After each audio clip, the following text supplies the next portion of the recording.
Sa baseball, nakamit ng IPPC Hawks ang ikalawang sunod na panalo nito kontra Ateneo Blue Eagles sa Liga Baseball Philippines 2024. Yan ang ulat ni Bernadette Tinoy.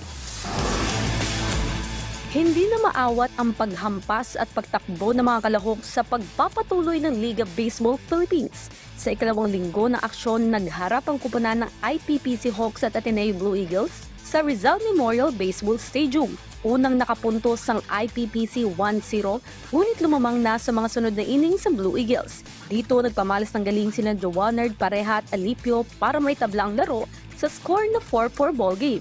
Sa huling innings ng laban, tuluyan ng lumamang ang IPPC at naipanalong game match na may final score na 8 runs, 17 hit at 7 errors, kumpara sa 4 runs, 8 hit at 4 errors ng Ateneo.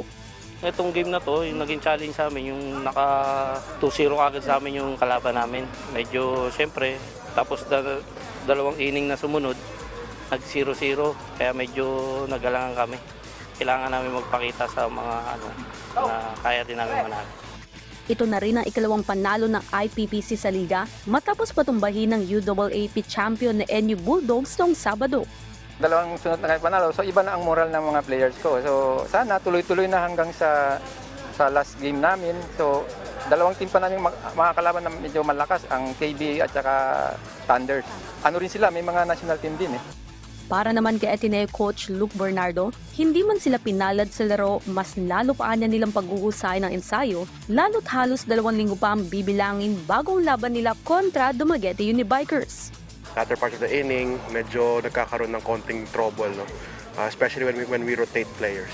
So I think ang naging difference na talaga dito is syempre the maturity of our opponent. Sa kanilang experience pa lang, medyo advantage sila. Sa Sabado, makakaharap ng Dumaguete at Samurai ang kupunan ng KBA at National University, habang UST, IPPC, Samurai at Thunders naman ang maglalaban-laban sa araw ng Linggo. Bernadette Tinoy, para sa Pambansang TV sa Bagong Pilipinas.